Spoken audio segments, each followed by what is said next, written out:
follow your heart, just be yourself. Two of the most damaging lies modern culture has ever told you. And the Bible could not disagree with them more clearly.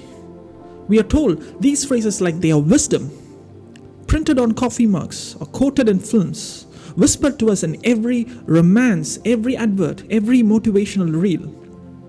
Follow your heart, be yourself. But look around, look at the broken marriages, the shattered families, the wrecked careers, the lonely, exhausted people who did exactly what culture told them to do, followed their hearts, were themselves, and ended up with nothing. Because here is what culture forgot to tell you. Your heart is the most deceitful thing in the universe. And yourself, that self that culture is telling you to celebrate, is the very thing that is destroying you. Today, in the Dangerous Game series, we're going to look at why the two most popular pieces of advice in our culture are also two of the most spiritually fatal, and what the scripture says instead. Let's be honest, there is something inside every one of us wants follow your heart to be true. We want to be the center of our own story. We want our desires validated. We want to be told that what we feel is right because we felt it. That is what self does. It puts itself in the center. It demands attention. It wants significance.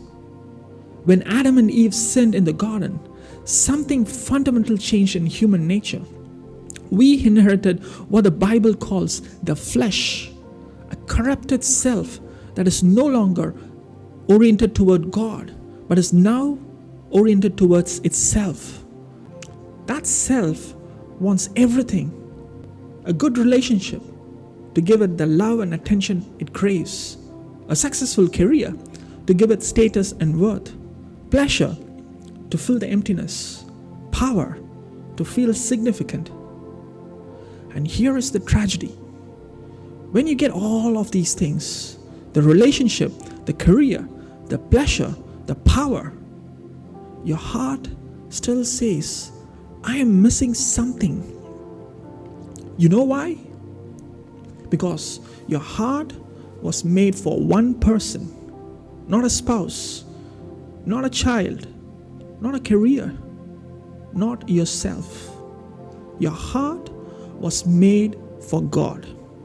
You were created to find your significance in Him, your purpose in Him, your worth in Him. But yourself has crawled onto that throne and refuses to step down. So no matter how much you achieve, no matter how much you accumulate, no matter how perfectly you follow your heart, the throne is occupied by the wrong king, and the rightful king has been pushed out. This is why culture's advice is so dangerous. When the world says, just be yourself, it is asking you to be loyal to the very thing that is ruining you. Yourself is not your friend. Yourself is the most cunning, the most deceiving, the most stubborn, the most ruthless opponent you will ever face. And here's the worst part. You cannot defeat yourself by yourself.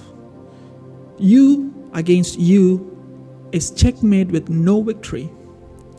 And that is why Jesus did not say follow your heart. He said the opposite. He said, if anyone would come after me, let him deny himself and take up his cross daily and follow me. Deny yourself. 3 words that destroy every motivational slogan our culture has produced. So how do we deny ourselves? God's answer is not self-help. It is not self-improvement. It is not 5 steps to a better you. God's answer is the cross. Paul wrote one of the most stunning sentences in all of Scripture. I have been crucified with Christ, and I no longer live, but Christ lives in me. Stop and think about that. Paul does not say, I'm trying to improve myself. He does not say, I'm becoming a better version of me. He does not say, I'm following my heart. But he says, I have been crucified. The self that was so loud, the self that demanded the throne, the self that culture tells you to follow, Paul says, that self is dead. It was crucified with Christ when Christ went to the cross, and in its place, Christ himself now lives. That is the gospel. Not self-improvement, self-replacement. You don't fix the broken self. You let it die with Christ and let Christ live in you instead. Now, here's what most Christians miss. Crucifixion is not quick. In the ancient world, crucifixion was slow and painful. The word excruciating in English literally comes from the Latin word for crucifixion. It means out of the cross. Because crucifixion was the most excruciating death imaginable.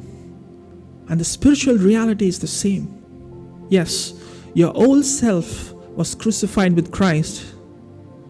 Yes, the verdict has already been passed. But the flesh does not die quickly. It dies daily. That is why Jesus said, let him take up his cross daily and follow me. Every day you have a choice. You can stay on the cross, surrendered, obedient, trusting God's will above your own. Or you can climb down. Christ himself had the choice. He could have come out of that cross. He was the Son of God. A word and the nails would have fallen out. A whisper and the angels would have come to his rescue. But he did not.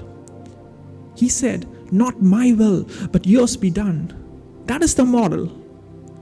Surrender your will to the Father. Stay on the cross. Let yourself die daily.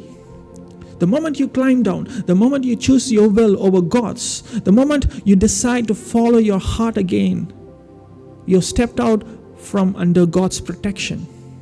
And sin gains ground. The self crawls back to the throne. And the dangerous game begins again. So the question is not, are you following your heart? The question is, are you living a crucified life? Because here are only two options. You can be at the center of your own life and slowly destroy yourself, trying to find significance in things that were never built to carry your soul. Or you can let yourself die with Christ and discover that Christ himself becomes your life.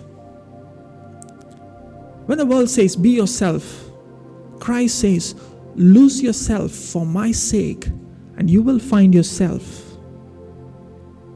The crucified life is the only life that actually lives. So I'm going to leave you with a question.